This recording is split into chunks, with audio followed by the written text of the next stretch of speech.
Olá, eu sou Fernanda Maria Marinho, mastologista, e aprendi nessa vida que andar com parcerias é muito melhor.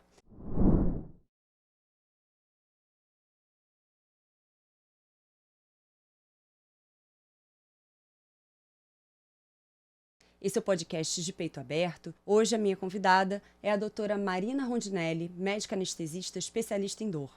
Marina, prazer enorme ter você aqui comigo para esse bate-papo. Eu quero saber se a dor tem um propósito na nossa vida. Fernanda, um prazer enorme estar aqui.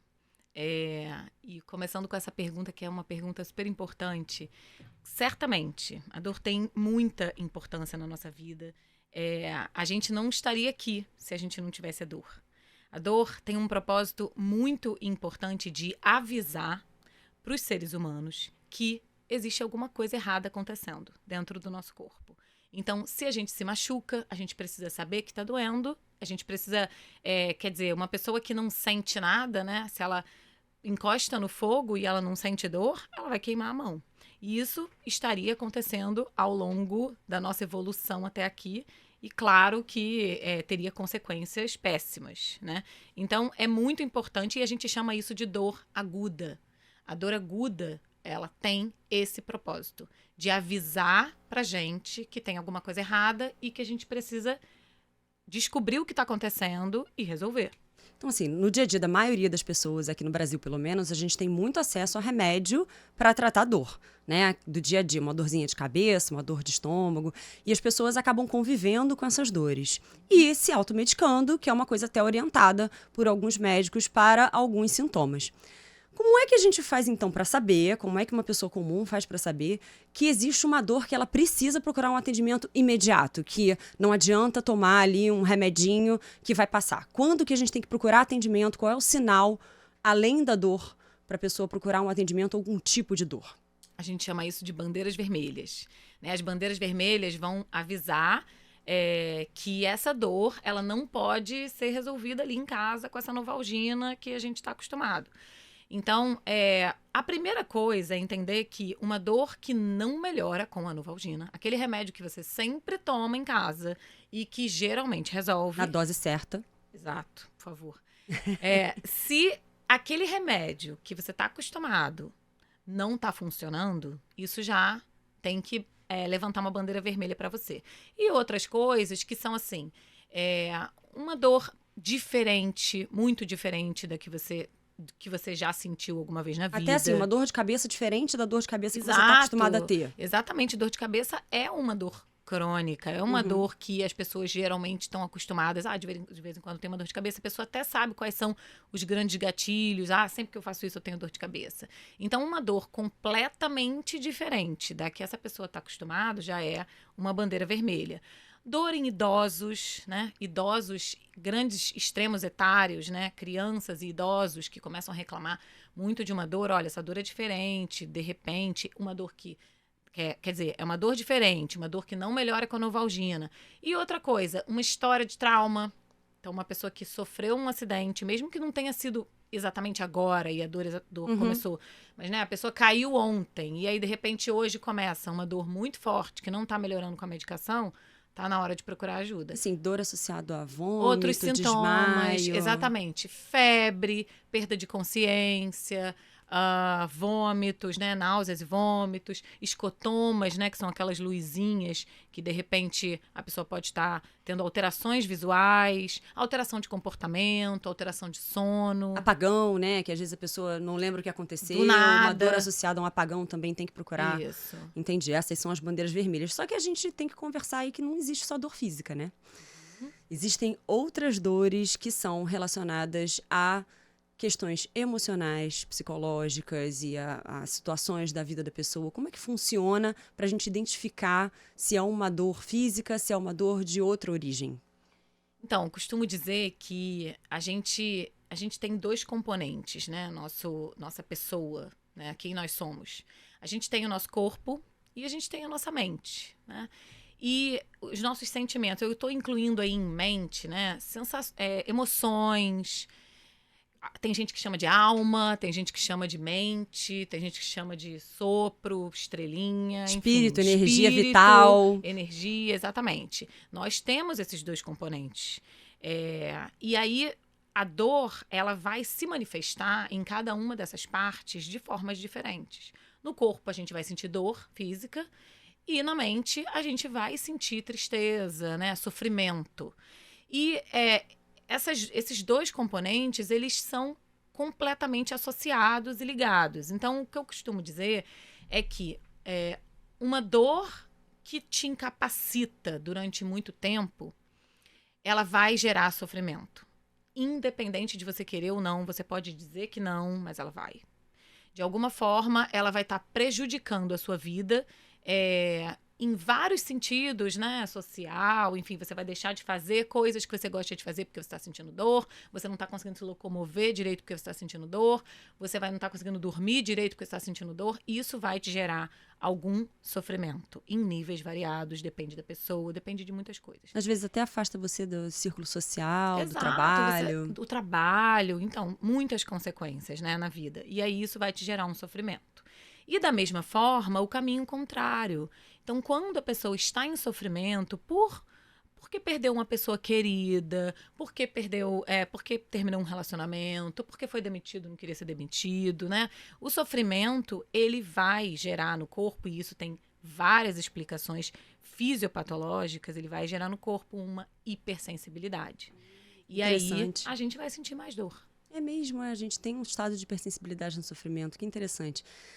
Cicely Saunders trouxe o conceito de dor total, que já é bastante difundido da medicina, que é a dor relacionada a efeitos espirituais, sociais, mentais e emocionais. A gente sabe hoje em dia que a dor não tem só o componente físico, que é isso que a Marina está explicando. Então, como é que a gente faz para conseguir entender e ajudar as pessoas que existem vários fatores que influenciam na dor física, na dor de alguém? Como que é isso, né? Essa influência? Como que isso funciona além da hipersensibilidade? Essa conversa, ela não é simples. É uma conversa que muitas vezes no consultório é uma conversa difícil de ter. Porque a pessoa me procura porque ela está com dor. E essa dor, ela pode estar gerando um sofrimento, mas muitas vezes esse sofrimento não é facilmente percebido, né? Ou às vezes o sofrimento situacional da pessoa está trazendo a dor. Exato. Ela que um divórcio que está trazendo uma dor de coluna, isso acontece, né? Exatamente. A gente pode encontrar muitos, a gente pode encontrar em exames, né, alterações em exames de imagem que justifiquem essa pessoa estar sentindo dor, mas eu sempre pergunto, né, na minha entrevista inicial, quando uma pessoa chega me procurando porque está com uma dor persistente, eu sempre pergunto como que está a vida dessa pessoa naquele momento. Né? O que está acontecendo? Você tá tudo bem em casa? Você perdeu alguém que... Às vezes acontece isso, a gente tem a consulta inteira e aí no final a pessoa me fala, então, minha mãe morreu mês passado. Sabe? Isso, claro, tô rindo porque assim, muitas vezes... É difícil pro paciente falar, né? Percebe. É difícil dela perceber, dela fazer essa associação, né? É uma associação que, e acho que tem até uma negação um pouco. Às vezes. Porque eu acho que as pessoas tendem a não querer mostrar que o emocional tá abalando o físico, né? Tipo, eu tenho tudo aqui controlado, está tudo bem, né? Eu estou vivendo bem depois de tal acontecimento ruim na minha vida. E elas não conseguem perceber que essa ideia de que estão vivendo bem não é real, porque o corpo tá mostrando através de uma dor, né? E às vezes às vezes esse contrário acontece, né? Realmente a pessoa tem uma hérnia de disco extrusa, né? Assim, uma hérnia enorme que justifica uma dor realmente muito forte. E aí ela procura ajuda. E aí eu tento explicar como que o nosso humor, né? E as nossas emoções... É claro que vai ter sofrimento associado a essa dor. Às vezes a pessoa estava bem, estava tudo ótimo realmente na vida dela, mas a dor vai gerar um sofrimento e isso precisa sempre ser tratado. Isso não pode ser negligenciado. Sim, porque nem toda dor vai ter o componente de alguma coisa errada acontecendo na vida da pessoa no aspecto emocional também. Exato. Tem isso, né? E aí o contrário vai ser verdadeiro, né? A dor vai gerar um sofrimento emocional e esse caminho, ele vai e volta, vai e volta. Então, não vira um ciclo. Então, essa pessoa que tava tudo bem na vida dela, ela começa a sentir uma dor que tem justificativa anatômica, e aí essa dor vai gerar um sofrimento, e aí esse sofrimento vai gerar mais sensibilidade, e aí essa dor que era para ser de um tamanho passa a ser maior ainda. Então, assim, a coisa vai mais entrando complexo num do que buraco. parece, né? No fim das contas. Mas você acha, assim, que nesse estilo de vida super atarefado que a maioria das pessoas hoje em dia está vivendo ao nosso redor, faz com que elas prestem menos atenção às dores? Você acha que as pessoas estão acostumadas a sentir dor? Eu acho que existem algumas dores que são aceitáveis, né? Que as pessoas consideram que é normal ter. E aí elas dão menos importância, realmente, podem demorar um pouco para procurar ajuda. Mas acho que dor, acho que ao longo da nossa vida, né, ao longo da nossa evolução, assim, eu tô falando de, sei lá, muitos séculos atrás, a nossa vida vem mudando muito, né? A gente vem se tornando pessoas cada vez mais ativas, fazendo muitas coisas, a gente tem sempre muitos compromissos. Então, sim, eu acho que a dor pode estar sendo negligenciada de alguma forma pela sociedade, assim. Assim, até, tipo, entrou numa rotina, não? Eu tenho uma dor na perna, sempre uma tem amiga essa esses dor. dias me disse isso. Ela vai assistir, que ela falou pra mim que ela ia assistir esse episódio.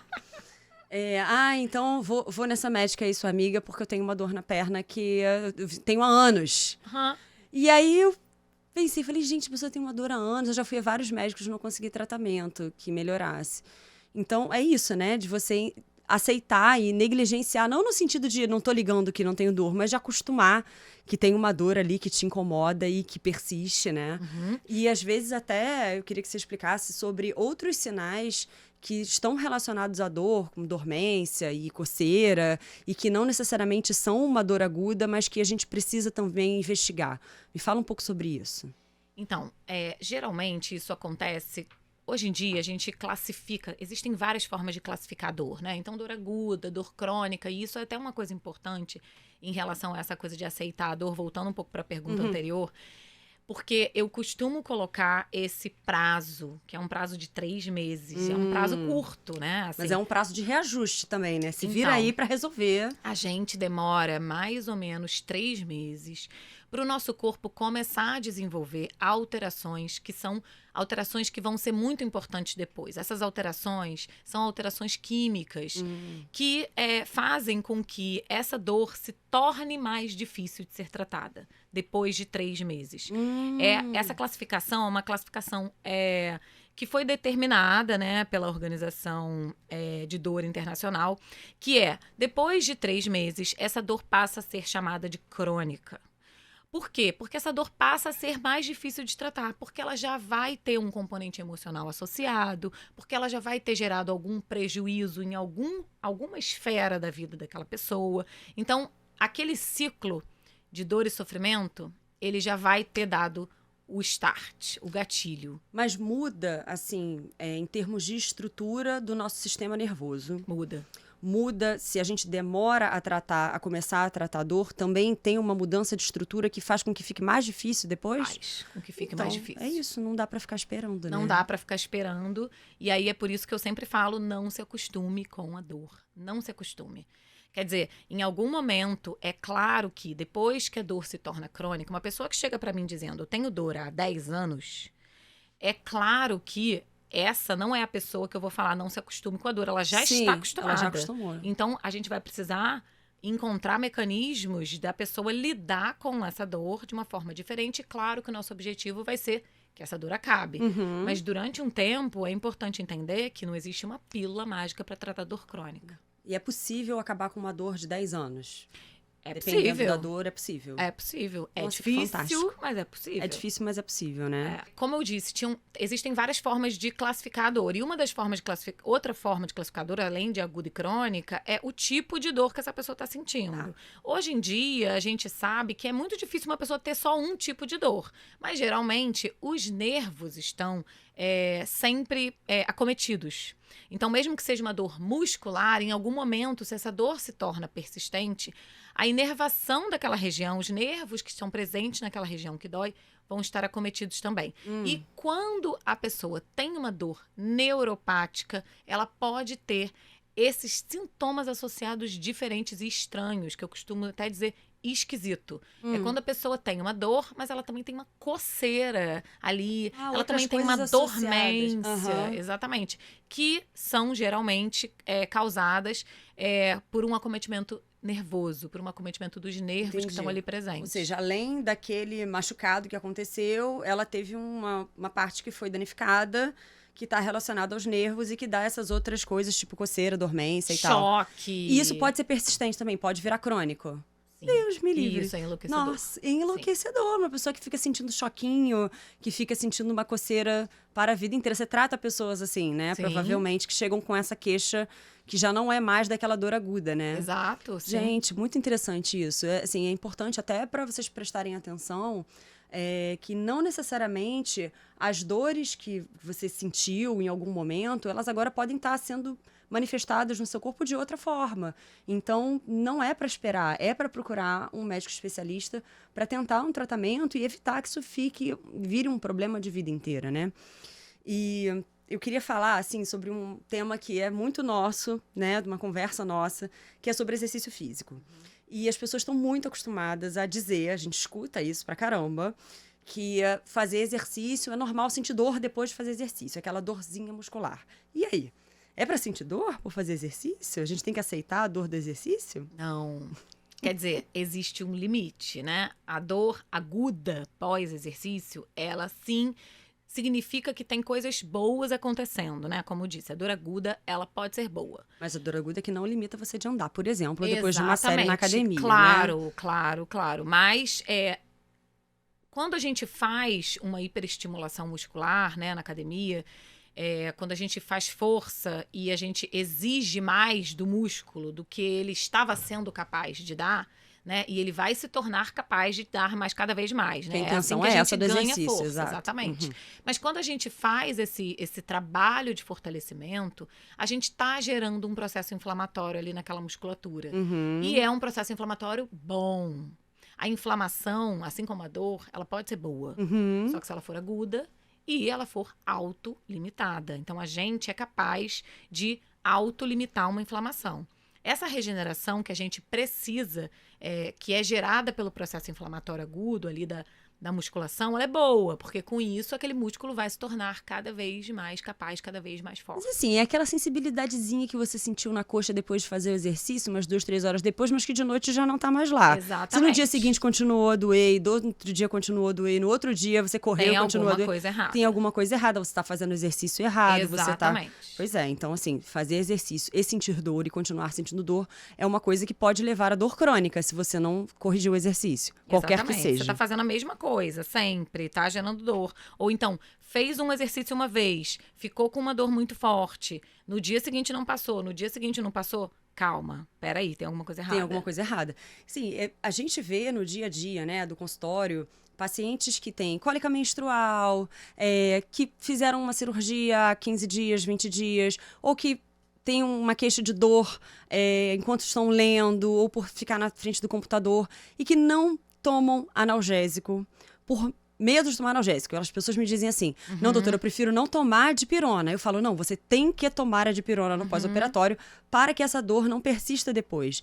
Não existe muito esse medo de tomar remédio, como se fosse tudo bem sentir uma dor como uma dor residual, assim, não, tudo bem, eu tô com dor, mas é porque eu tô operada, eu tô com dor, mas é porque eu tô menstruada. Assim, existe risco para nossa saúde aceitar essa dor residual, assim, essa dor pequenininha, porque a gente já falou aqui da dor crônica persistente, mas nesses casos, assim, periódicos, pontuais, de uma cirurgia, de uma cólica menstrual, de uma leitura exagerada que leva à dor e a pessoa não se medica, o ideal é usar a medicação? Sem dúvida. Agora, se essa atividade tá gerando dor sempre, vamos procurar ajuda, né? Por que tá gerando dor sempre? É claro que a medicina da dor, ela precisa ser acionada quando é uma dor persistente. E essa dor persistente, ela não necessariamente é todo dia. Mas durante 3 meses, você está com uma dor que toda vez que você faz uma atividade cotidiana, você sente dor, vamos procurar ajuda, né? Da mesma forma, uma cólica menstrual, né? Se essa cólica tá todo mês te prejudicando de forma que você não consiga ir trabalhar, que você não consiga ir para a escola, que você não consiga fazer sua atividade física, que você não consiga dormir direito. Aí, acho que tá Mas na em hora de relação ao procurar ajuda. procedimento, assim, de cirurgia, Cirurgia procedimento também. dentário, as pessoas no pós-operatório imediato não querem usar remédio. E aí eu falo, tem que usar. Eu acho que 7 dias existe, de eu acho que é um Novalgina. tipo de pessoa, né? É verdade. Existem, você é do tipo que toma a Novalgina contra a dor de cabeça ou você é do tipo que espera passar? Eu sempre Exato. falo isso. É. Tem gente que espera Que passar. fala assim, não, eu tô operada, ok, eu senti dor. Não Não precisa é ok, sentir dor. Não é gente. ok. Não é Não é ok. ok. Não é ok. Não é ok. aceite. Por favor, Não pacientes. é ok sentir dor. Não é ok. Vamos resolver. Procurar ajuda para tentar resolver. Não, mas assim, tem pessoas que têm dores crônicas, aí você está falando, essas dores que persistem por mais de 3 meses, que precisam usar medicamentos por longos períodos. É só remédio que a gente tem para tratar dor? O que a gente tem hoje em dia na medicina da dor para tratar? Tecnologia, outras coisas. O que tem hoje em dia? Então, tanto em forma de medicações, que cada vez a gente tem medicações que geram menos efeitos colaterais, que podem ser usadas por mais tempo, associações de medicações que agem em conjunto, a gente chama de adjuvantes, remédios que vão trabalhar juntos por um objetivo e que agem em mecanismos diferentes. Então, tanto realmente essa modernização em medicações, que isso é uma coisa excelente, realmente a gente não tem um arsenal assim gigante para tratar dor, não, sabe? A quantidade de remédios para dor que a gente tem hoje é limitada, não é enorme. Mas existe uma estratégia ali, Mas né? existem estratégias, as medicações precisam ser combinadas de uma forma específica Não para necessariamente funcionar. vai ser só comprimido, tem algumas que são injetáveis, Exatamente. né? E a gente consegue encontrar a melhor forma de medicar aquele ser humano, aquela pessoa, né? Então, se a pessoa tem uma intolerância gástrica, se ela tem gastrite, aí a gente vai usar uma medicação que seja em forma de PET, um adesivo que cola e que interessante. tem uma absorção cutânea. Uhum. Então, existem realmente, existe uma modernização nessa parte de medicações que é muito legal e que eu espero que continue acontecendo. Além disso, a medicina da dor consegue lançar mão de procedimentos que são indicados em momentos específicos quando a medicação não está dando conta ali de resolver aquele problema e que podem ser indicados em situações tanto em relação a dores agudas quanto em relação a dores crônicas. Eu vou te contar como é que eu explico no consultório o que é o médico da dor, assim. Às vezes vem alguém com alguma história de dor e tal, e eu tento orientar e eu falo, olha, eu vou te mandar para uma médica que ela vai usar um aparelho, pode ser uma tomografia, um ultrassom, e ela vai com uma agulha bem fininha e ela vai injetar um remédio, vai colocar um remédio, dar uma injeção no lugar que você tem dor, e aí você vai ficar bastante tempo sem dor. E aí as pessoas ficam assim, dá para fazer isso, doutora? Eu falei, dá, ela que sabe, vai lá. Eu indico dessa forma, explico dessa forma, porque as pessoas não entendem como que essa tecnologia consegue te ajudar nisso, né? Eu queria que você explicasse sobre isso, porque eu acho que isso é um campo da medicina que as pessoas não conhecem. É verdade. Então, esses procedimentos da medicina da dor são, a gente usa agulhas, né? São injeções que a gente usa sempre guiados por algum método de imagem. Então, a gente pode usar o ultrassom, a gente pode usar a tomografia, a gente pode usar o raio-x. E aí são procedimentos que, em alguns casos, podem ser feitos, no caso do ultrassom, podem ser feitos até no consultório, são procedimentos ambulatoriais, que a pessoa não precisa estar num hospital para fazer, mas alguns um pouco mais complexos, sim, e aí a pessoa faz uma internação de um dia, chega no hospital, a gente faz o procedimento e aí vai embora no mesmo dia, não precisa ser uma internação grande. E esse procedimento como é que é? Uma injeção de uma medicação para dor? Uma injeção de uma medicação, às vezes a gente vai indicar medicações diferentes. Então, a gente pode usar anestésicos, a gente pode usar anti-inflamatórios, que geralmente são derivados do corticoide, né? São anti-inflamatórios hormonais. A gente usa corticoide, a gente usa ácido hialurônico em algumas situações, em situações de dor articular. E em algumas situações, a gente coloca aquele nervo que está doendo muito para dormir.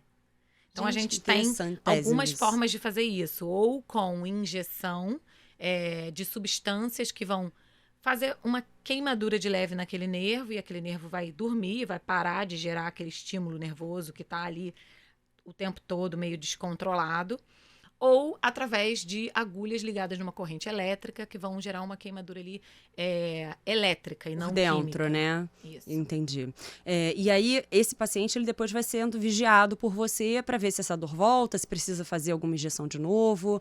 Sem né? dúvida. Exatamente. Os procedimentos, procedimentos. é sempre importante a gente ter essa conversa e as expectativas estarem muito bem alinhadas, né? Antes do procedimento, para a gente deixar muito claro que o procedimento, na grande maioria das vezes, ele não vai fazer a dor zerar. Sim.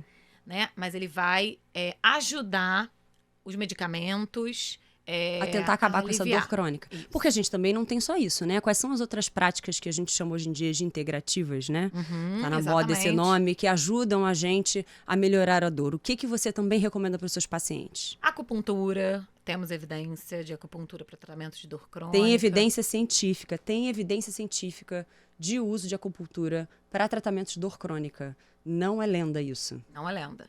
Meditação, nossa, assim, isso é um relato que eu tenho, assim, rotineiramente, de pessoas que já aprenderam a gerenciar, mais ou menos, né, aquela dor crônica, e aí sabem que se elas pararem um minuto, respirarem fundo e fazerem ali não precisa ser uma meditação, sabe? É respirar um minuto, parar o que está fazendo para tentar fazer uma respiração um pouco mais concentrada e aí geralmente conseguem ter um alívio da dor. Então, meditação, certamente.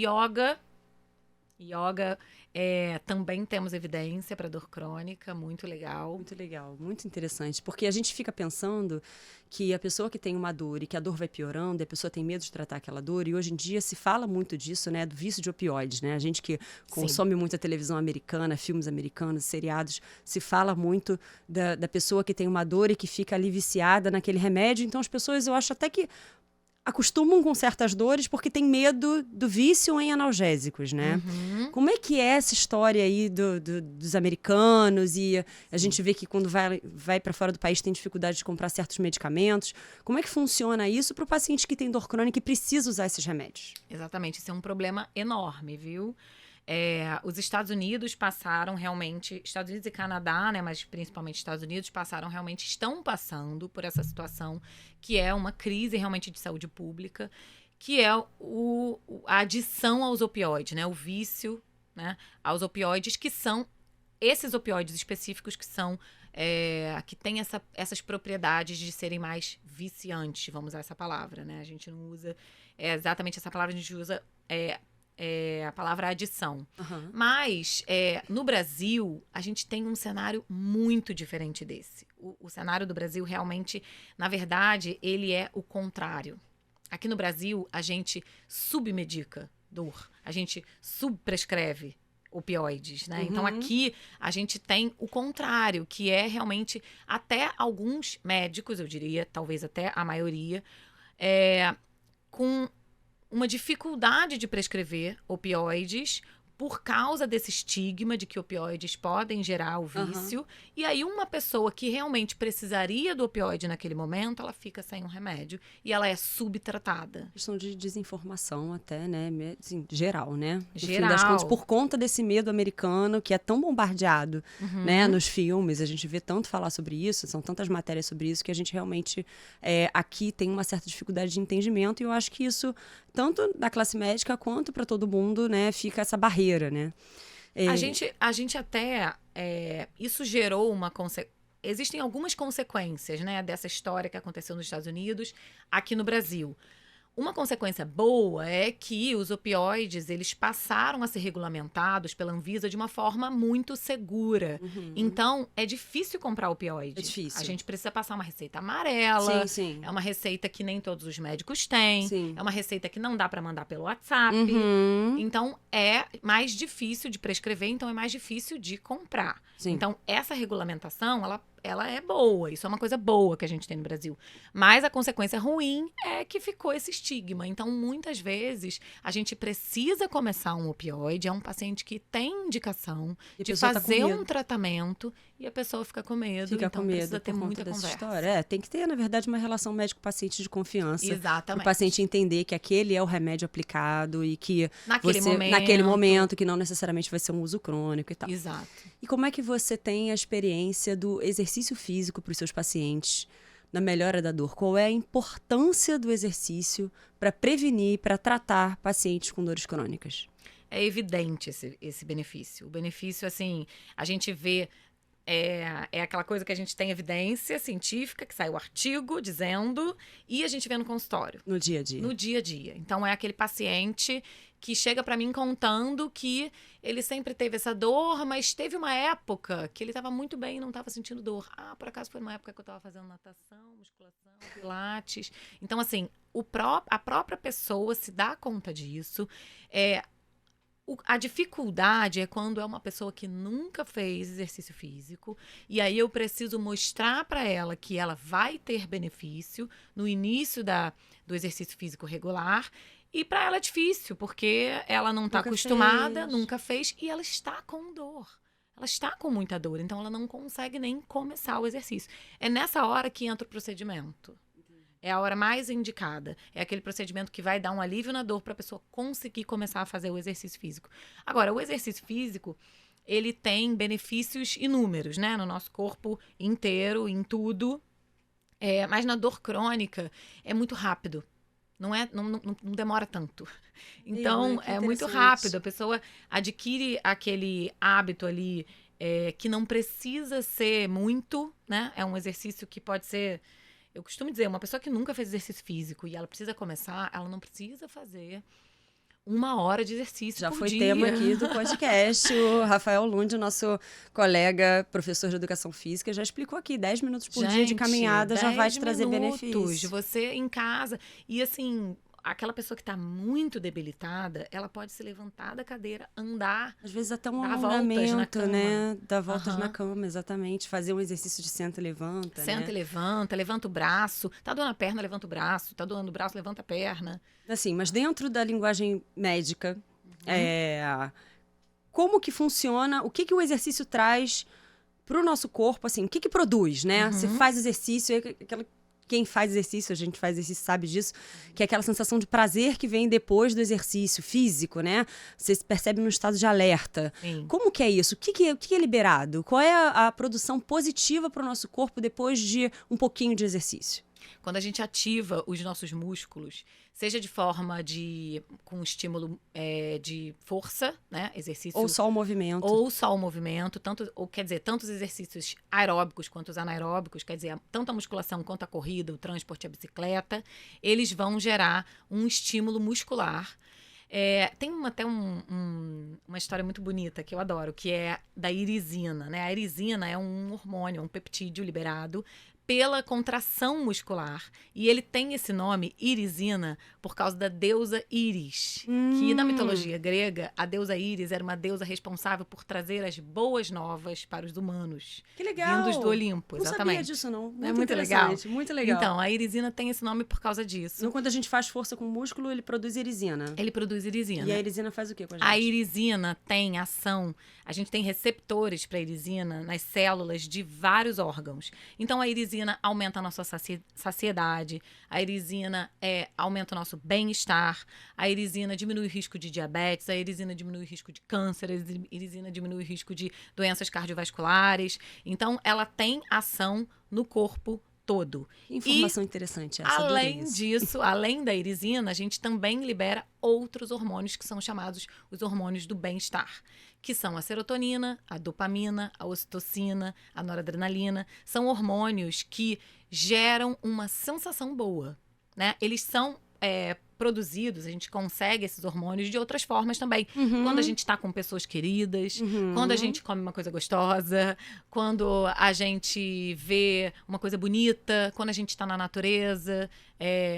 Todos esses estímulos podem gerar esses hormônios do bem-estar e eles são produzidos todos quando a gente está fazendo exercício físico. E eu vejo, assim, o exercício, ele traz pra gente uma sensação física de bem-estar por conta de todas essas substâncias que você está falando, mas existe também uma outra coisa relacionada à vida da pessoa, que é o compromisso com o autocuidado. Exatamente. A questão do horário, né? A alimentação que melhora, porque você fala, ai, não vou comer essa batata frita porque eu fiz 1 hora de esteira aqui para comer uma batata coisa leva frita. A outra, né? Uma coisa vai levando a outra, e isso traz uma melhora da autoestima das pessoas, porque quem está no sobrepeso começa a melhorar, aí melhora a forma física, a pessoa se sente melhor, ela se sente mais bonita porque ela está se cuidando melhor, ela dorme melhor, o intestino funciona melhor, ela se relaciona melhor com as outras pessoas porque está bem-humorada, está com várias endorfinas circulantes.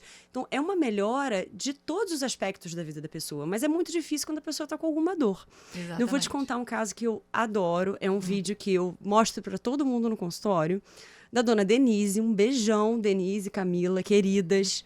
Dona Denise chega no consultório, idosa, com sobrepeso, diabetes e uma artrose no joelho, carregando uma bengala. Dona Denise precisa fazer um procedimento cirúrgico e aí eu oriento, eu falo, olha, você precisa fazer um exercício físico, a gente tem que fazer alguma coisa. Aí eu faço fisioterapia. Não é suficiente, eu preciso que a senhora se movimente mais. Dona Denise resolve entrar na academia para fazer hidroginástica. E a filha me manda o vídeo dela na hidroginástica. Conseguiu ir na nutricionista, perdeu peso, faz a hidro lá no horário bonitinho. E agora, quando ela vem no consultório, ela vem carregando a bengala no braço. Eu falo, dona Denise, carregando a bengala para passear, porque ela não apoia mais a bengala no chão. Melhora da qualidade de vida e a melhora do bem-estar dela, sabe? Ela relata isso. E uma pessoa idosa, que nunca fez exercício, que achava que não ia conseguir. Então, esses pequenos ganhos, né, na vida das pessoas que a gente trata, eles são, assim... de muita recompensa pra gente, né? Muita. E assim, não é uma prescrição de remédio, eu não tô te dando um opioide, eu tô te dando uma caminhada, né? Um exercício, uma caminhada na piscina, né? Que seja, não seja uma aula de hidro. Isso faz muita diferença na vida das pessoas e eu acho que tira o foco. Como é que é essa coisa de tirar o foco da dor? Totalmente. Então, a distração, ela é uma forma de tratamento de dor. Então, existem alguns fisioterapeutas, né, que são especializados em tratamento da dor, que falam muito sobre isso, que é a técnica da distração mesmo, que é realmente você pensar em outra coisa. Isso funciona tanto agudamente quanto cronicamente. Então, muitas coisas estão envolvidas nisso. Quando você tem uma dor crônica e você vive em função dela, tudo na sua vida passa em torno dessa dor, e aí você sai para jantar com as suas amigas, e aí você lê um livro que é muito legal, que te pega, você vai ver um filme, você faz uma coisa agradável, uma coisa que você gosta, você tá tirando o foco da dor. E isso acontece de forma aguda também na fisioterapia, ou enfim, no exercício físico. Então, se você tem uma dor na perna que te incapacita e você não tá conseguindo fazer o exercício com aquela perna porque ela tá doendo muito, e você faz o exercício para braço, né? Se você faz exercício com outros grupamentos musculares, você está se distraindo daquela dor na perna, você está gerando endorfinas, você está gerando hormônios que são analgésicos, que são estimulantes para você ir de novo no dia seguinte fazer o exercício, e aí quem sabe amanhã você vai conseguir mexer a perna.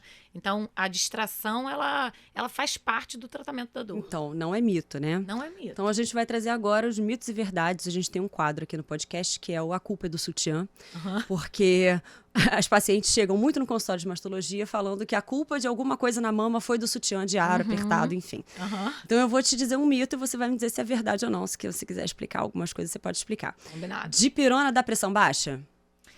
Então, esse é não um mito. tomo dipirona. Minha sogra Olha, não toma dipirona porque fala que a pressão dela cai e ela não fica bem. Então, isso é um mito, é quase um mito. É quase um mito. É quase um mito? É quase um mito. Por quê? Porque existem algumas pessoas que têm realmente uma queda na pressão quando fazem a Novalgina, a dipirona e venosa. Ah, venosa. Não, tô falando de comprimido Novalgina oral. Exatamente. Ali, dipirona. Então, isso pode acontecer de forma venosa, mas quando toma o comprimido, isso não acontece. Será que isso não é tem assim, jeito. tipo, tomei uma dipirona e aí eu tava com tanta dor, eu relaxei e É dei uma exatamente adormecida? isso. É isso, né? Foi a explicação que eu dei pra ela. É exatamente isso. A dor melhora, Mas ela resiste você a dipirona. relaxa. Existe dor só psicológica? Não existe dor psicológica. Eu explico que não existe dor psicológica porque toda dor tem um componente psicológico. Entendi. Então, não existe dor psicológica. Quando é até bem comum, tá? Na clínica da dor. Chegar uma pessoa dizendo, olha, eu não sei mais o que fazer porque todo mundo diz que a minha dor é psicológica. Ok. Então, essa pessoa, certamente, como a gente já falou, ela tem um prejuízo emocional causado pela dor, ela pode ter tido um sofrimento que gerou uma hipersensibilidade, por isso ela tem mais dor, mas ela nunca tem dor psicológica, isso não existe. Xingar quando você dá uma batida, melhora a dor? Nós temos evidência para isso, uma coisa Gente, bem tem engraçada. evidência para isso, que interessante. Explica, rapidinho. Sim, um estudo feito quando a gente coloca a mão dentro do balde de gelo, né? Que a gente sente dor pra caramba. E aí, 2 grupos, um grupo falou um monte de palavrão e o outro grupo não falou palavrão. E aí, quando pergunta qual foi o tamanho da sua dor, de 0 a 10, 0 é nenhuma dor, 10 é a pior do mundo, na escala de dor, as pessoas que falaram palavrão tiveram uma dor menor. E o beijinho carinhoso ali da mamãe, do cuidador, da titia, no machucado do neném, melhora a dor? Melhora. Faz toda a diferença. Por quê? Porque a gente pode explicar também com essa forma da distração, sabe? Então, aquele carinho, né? A mamãe ali juntinho, isso dá uma sensação de bem-estar. E todos esses hormônios de bem-estar são liberados e esses hormônios são analgésicos. Você está tratando um componente do sofrimento, né? A gente daquele machucado. Exatamente. Né? E aí a gente está aumentando a tolerância à dor daquela pessoa. Ela fica menos sensível, ela sente menos dor. E frio piora a dor? Frio piora a dor. Gente, essa eu jurava que... É? Eu sabia que tinha um sentido ali. Não, mas olha, eu achava que era muito exagero. no consultório de medicina não é da exagero, dor, né? é muito comum, não é exagero. É exagero. E piora dores articulares, piora dores neuropáticas, Qual a piora explicação? mesmo, porque o frio gera uma vasoconstrição, Justo. né? A gente fica com as nossas artérias mais constritas, então todos os nossos tecidos ficam com menos sangue, a gente recebe menos sangue, eles ficam menos nutridos. Se chega menos sangue, chega menos Nutrientes, medicações e nutrientes para tratar oxigênio. aquela dor. Exato. Entendi. Faz todo sentido. Marina, um prazer enorme estar com você. Eu acho que essa conversa foi riquíssima. A gente tem assunto para falar sobre isso sem parar. Poderia ficar aqui horas. Horas. Dá pra gente gravar de novo. A gente pode até fazer aí perguntas e respostas de questões específicas, mas foi um prazer muito grande estar aqui com você. Espero que você aproveite essa conversa e aprenda sobre situações de dor do dia a dia, de como controlar, de como evitar a dor. E te agradeço muito, viu? Eu Foi que te especial. agradeço. Foi muito legal, obrigada. E estarei aqui sempre que você convidar. Um beijo.